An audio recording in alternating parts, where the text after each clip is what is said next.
चलिए बच्चों चैप्टर शुरू करते हैं हम लोग। बहुत दिनों के बाद। ऊपर पहले येलो बॉक्स में देखिए आप लोग, कवि नागार्जुन की ये कविता युगधारा नामक कविता संग्रह से ली गई है। कवि एक लंबे समय के बाद अपने चिर परिचित, यानी कि चिर का मतलब होता है लंबा, चीर का मतलब जब मात्रा बड़ी लगती है, चीर उसका मतलब होता है कपड़ा, और चिर का मतलब होता है लंबा समय, एक लंबा टाइम जो स्पेंड किया है वो वाला लंबा समय। तो चिर परिचित यानी लंबे समय के बाद में अपने परिचित का मतलब अपने परिजनों से, अपने फैमिली मेंबर्स से मिलने के लिए ग्राम्य आंचल, ग्राम्य का मतलब गांव का, गांव, अंचल का मतलब होता है उसकी धरती, आंचल का मतलब क्या होता है, जैसे माँ का आंचल होता है उसी प्रकार से वह अपने गांव के आंचल में, गांव की भूमि में जाते हैं, वहां अपूर्व आनंद तथा परितोष का अनुभव करते हैं। इस उल्लास को कवि ने शब्द, स्पर्श, रस, रूप और गंध के 5 बिंबों के माध्यम से व्यक्त किया। 5 बिंब जो मैंने आपको बताया, आंख, नाक, कान, स्वाद और स्पर्श, ये हमारी 5 प्रकार की ज्ञानेंद्रियां होती है। इसमें उन्होंने क्या सुख का अनुभव किया वही इसके अंदर बताया है। तो शुरू करते हैं चैप्टर। बहुत दिनों के बाद अब की मैंने जी भर देखी पकी सुनहली फसलों की मुस्कान। बहुत दिनों के बाद नागार्जुन जब गांव की तरफ, जो गांव के बीच में दोनों तरफ खेत होते हैं, उसके बीच में से जो रास्ता जाता है उसको पगडंडी कहा जाता है। तो वे अपने गांव की तरफ जब जा रहे थे तो उस पगडंडी के ऊपर से होकर जा रहे थे, तो उन्होंने वहां पर देखा, उन्होंने जी भरकर, उन्होंने मन से इस बार क्या देखी, पक्की सुनहरी। जब ये जो किसान जब बीज बोता है और जब धान उगता है, यानी अनाज जब उगता है तो हरे हरे रंग का होता है, लेकिन जब ये पक जाती है फसलें तो वह गोल्डन रंग की हो जाती है, यानी कि सुनहरे रंग की हो जाती है। और उसके ऊपर अगर सूरज की रोशनी गिरती है तो वो और भी सुनहरी लगती है।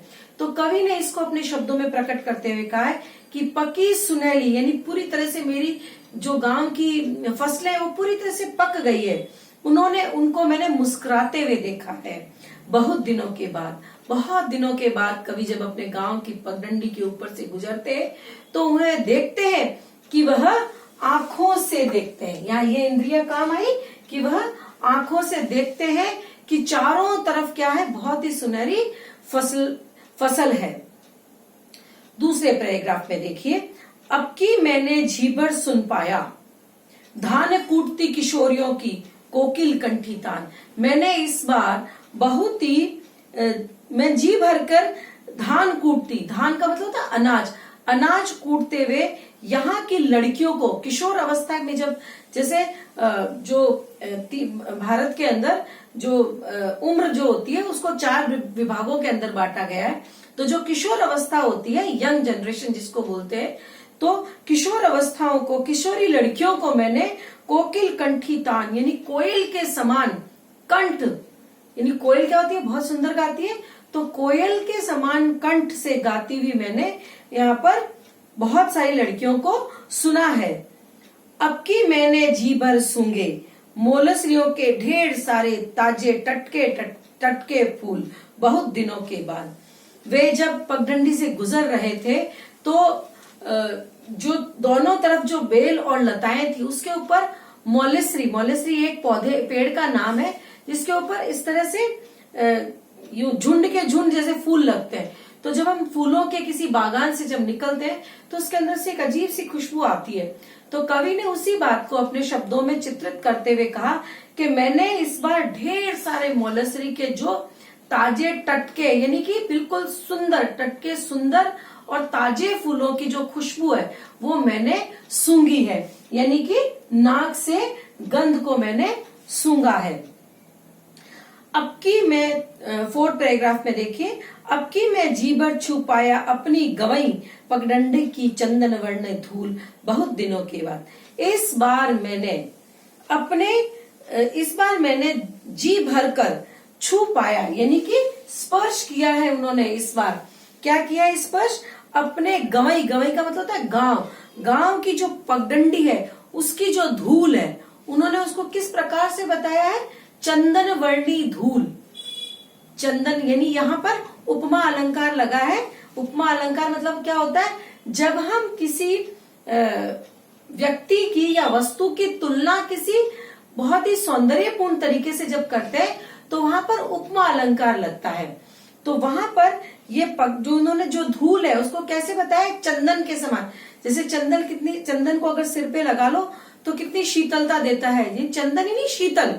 तो उन्होंने अपने गांव की जो धूल है उसको क्या बताया है? चंदन के समान शीतल देने वाली धूल उन्होंने अपने गांव की धूल को बताया है।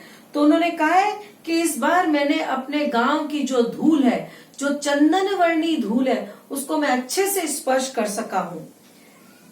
अब की मैंने जीबर ताल मखाना खाया, गन्ने चूसे जीबर बहुत दिनों के बाद।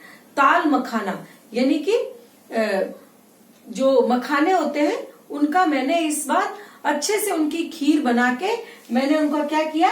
स्वाद लिया है। बहुत अच्छे से उनका स्वाद लिया है मैंने।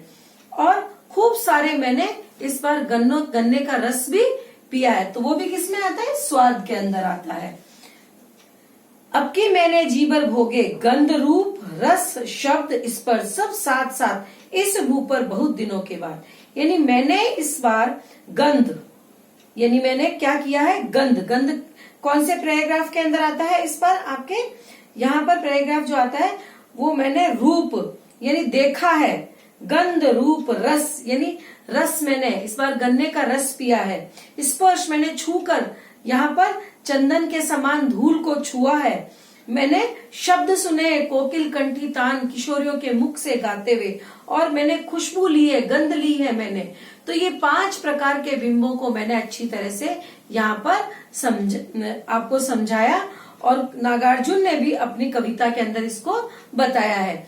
यानी कि पहले पैराग्राफ के अंदर उन्होंने क्या किया है? आंखों से इस जी भर मैंने क्या किया है? सुनहली फसलों को देखा है। मैंने किशोरियों के कंठिल कोकिल कंठिल को कान से मैंने सुना है। मैंने इस बार मौलेश्वरी के तट के ताजे फूलों को नाक से मैंने क्या किया है? गंध उसकी खुशबू ली है। मैंने इस बार क्या किया है? बहुत ही सुंदर मखाने जो होते हैं उनकी खीर को चखा है, और साथ ही गन्ने का रस भी पिया है। वो क्या था? इनका स्वाद है।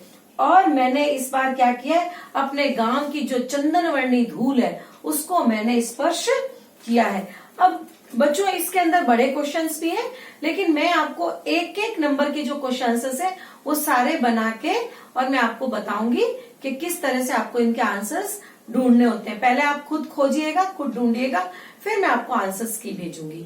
ठीक है, तो हमारा ये चैप्टर यही खत्म होता है। आपको आई होप समझ में आया होगा कि प्रकृति नेचर से नागार्जुन किस प्रकार से जुड़े हुए थे, और उन्होंने बहुत ही सुंदर तरीके से अपने गांव का जो चित्रण है वो आपके सामने एक कविता के रूप में प्रस्तुत किया। तो ये धरोहर है हमारे नागार्जुन की। इस कविता के माध्यम से आपको भी प्रकृति का एक मैसेज जाता है कि हमारी प्रकृति के अंदर कितने सारी चीजें जो हमें हमारी इंद्रियों के अंदर से उनको हम लोग छू कर, स्पर्श करके, अनुभव करके बता सकते हैं। तो कोशिश कीजिएगा कि आप अपनी इन 5 इंद्रियों का सहारा लेकर आपने जो अपना समय बिताया उसके ऊपर एक स्वरचित कविता लिखिए। बच्चों, स्वरचित का मतलब क्या होता है? स्वरचित यानी कि स्वयं की लिखी हुई कविता को आप लोग भी लिखिएगा और उसको पीएनबी में उतारिएगा। जब भी हम मिलेंगे आप क्लास में इसको सुनाइएगा। ठीक है, तो ये समझ में आ गया होगा। अब मैं आपको प्रश्न उत्तर समझाऊंगी।